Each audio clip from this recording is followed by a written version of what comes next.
Watching TV in 2025 is one of the hardest things I ever had to do in my life. Back in the good old days, you could just turn on Cartoon Network and end up sitting in front of the screen for hours watching Mordecai fumble baddies, or you could turn on Sony Max after your parents fell asleep and laugh your ass off to Riley calling someone gay, or even give yourself nightmares from watching 1,000 Ways to Die, or even be inspired to start drawing by the beautiful animation of old Disney movies. And in this video, I'm going to talk about these work of art and why they should definitely make a comeback.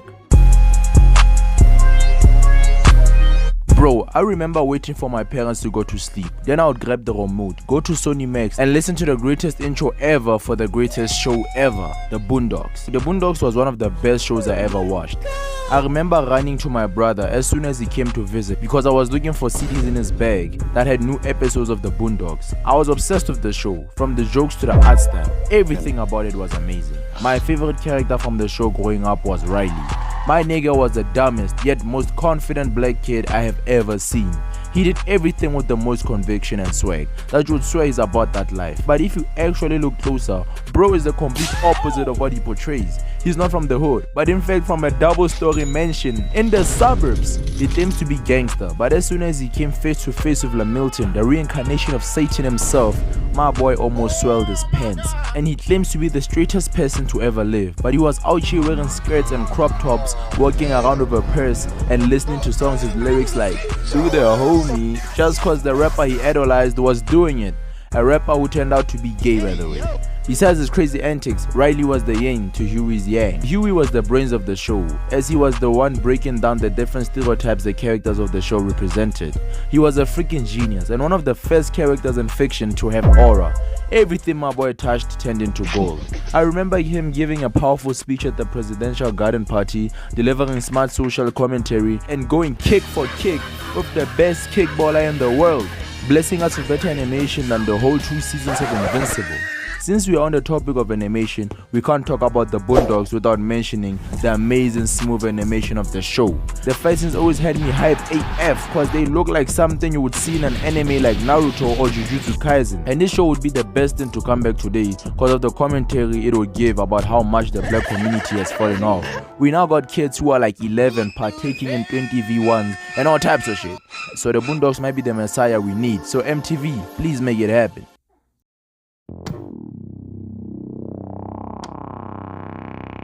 Regular Show is one of those shows that will be talked about till the end of time. We still have people making videos about Mordecai's fumbles or Rigby's character growth and Benson's crash out till this day. That's how much of a cultural impact Regular Show had.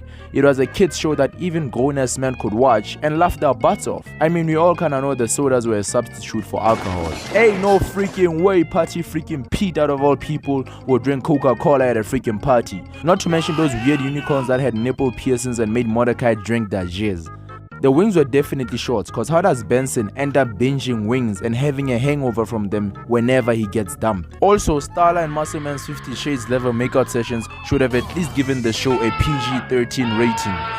I remember watching Regular Show at about 9 PM when everyone else was asleep, and when my dad came to check up on me, out of all the things that could have happened on the show, Muscleman and Starla started kissing, and the face he made when he caught me watching the scene had me convinced he was gonna go buy milk the following day. I mean, some of the episodes were actually too deep for kids. This one episode was not deep, but it made me scared as fuck of cars and British people.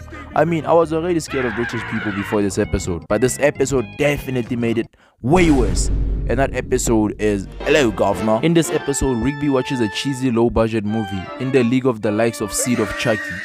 That movie was about a British taxi that kills people, and after watching the movie, my boy Rigby started tweaking and had some severe nightmares, and so did I. So ain't no way an episode like that was made for kids. So now that I'm basically a grown man, I need this show to come back. And I know it ended, but man, they could make a plan to bring it back somehow. Maybe make a whole episode dedicated to Skip's brother Quibs.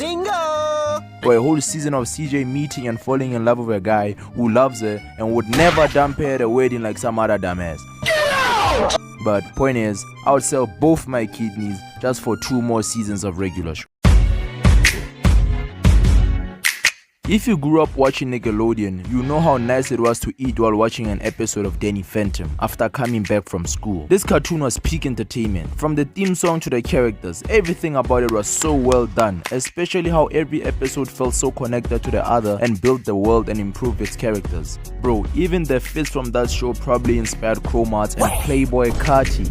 Now imagine Danny Phantom recreated with cleaner movement, better animation, and even more cinematic fights. Danny Phantom would look amazing with today's technology, and its comeback wouldn't be hard to pull off. I mean, it ended with so many unresolved threats. We never saw what happened in the future where Danny took the red pill, or what happened to King Vlad after his downfall. The world even knew who Danny Phantom really was, but we never got to see the consequences of that and how it changed his life.